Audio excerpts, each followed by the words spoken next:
Potto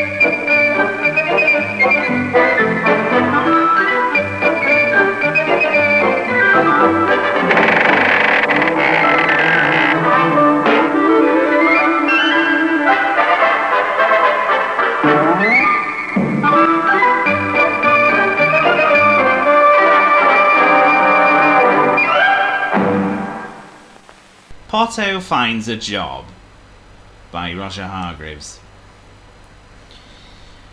999 miles away from this book you're reading, there is another book. You'll find it in Christmas Cottage, which, as you well know, is the home of Hippo and Potto and Mouse. And the book is Hippo's Red Housekeeping book. Hippo writes down in his housekeeping book the amount of money he has earned from the office where he works every day, 5 days a week. And every month he writes down the amount of money that he and Potto and Mouse have spent. And every month Hippo worries. You see, Hippo spends money on the most sensible things like food and soap, and Mouse is given pocket money every week, which he spends on toffee. But Potto, he spends his money on anything which takes his eye. Oh, things that takes Potto's eye. Like shiny motor cars, and silk shirts, and large cigars, and new clothes, and smart hats, and gold-topped canes, and nights out. Oh, Potto the playboy! One evening, after adding up his red housekeeping book, and after working out that Potto was spending more than Hippo was earning, Hippo lost his temper. "It's simply not good enough!" he shouted at Potto. "You're a lazy, greedy, selfish, foolish, extravagant fellow!" "Oh, there, replied lazy, greedy, selfish, foolish, extravagant Potto. "No need to get upset, old chap," he went on. "It's only money." Hippo groaned. A deep Hippo felt groan.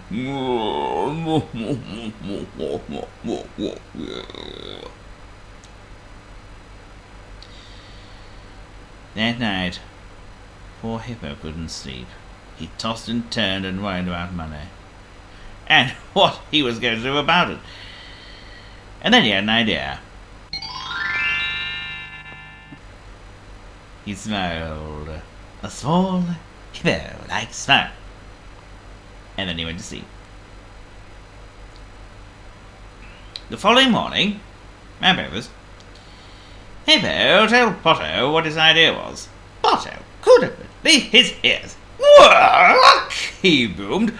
"Work me? You mean get a job? Me? Go to work? Me?" Mouse giggled into his boiled egg. "Never!" continued Potto. Mouse giggled into his marmalade. "Anyway," said Potto, "gentlemen don't work." And Mouse burst out laughing into his coffee cup.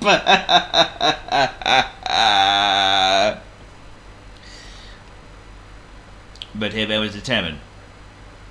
And that evening, when he came home from work, he announced that it had all been arranged. Potto was to start work next Monday morning, in the same office as Hippo. And Potto blustered, and Potto shouted, and Potto complained, and Potto argued, and Potto pleaded. But it was no use.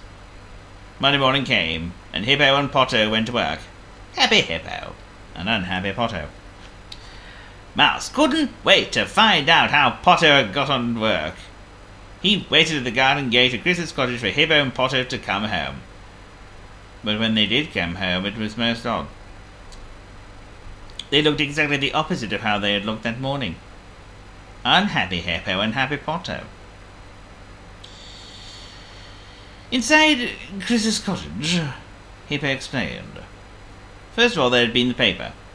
Potto had discovered that he could make paper aeroplanes, and spent most of the morning flying them out of the office window. And he had lost all the important office papers. And nobody else could do any work. Then there was the lift. Potto had discovered how it worked, and had spent most of the afternoon going up and down like a yo.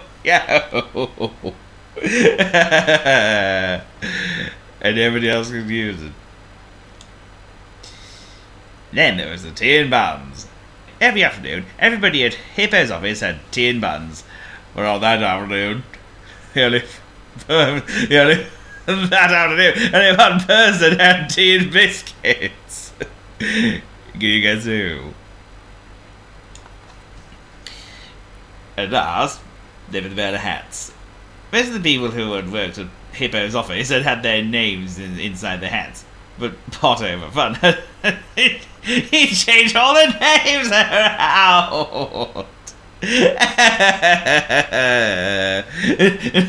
Mouse laughed and laughed and laughed when Hippo told him about what had happened at the office on Monday. And Potto laughed and laughed and laughed and laughed, and even Hippo had to chuckle when he got to come to tell him about the polar hands.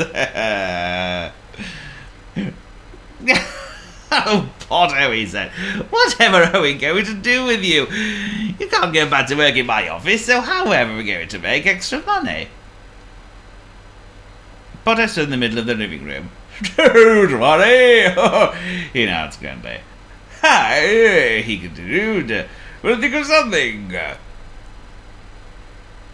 That following evening, Tuesday, Hippo arrived home to find Potto in a state of great excitement. I've done it! He cried, dancing around Hippo. I've done it! I've done it! I've done it!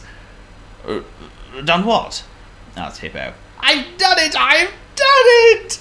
Boomed Potto triumphantly. I found a job every Saturday in the afternoon helping Farmer Giles. Lots of money. I told you I'd do it. I've done it. I've done it.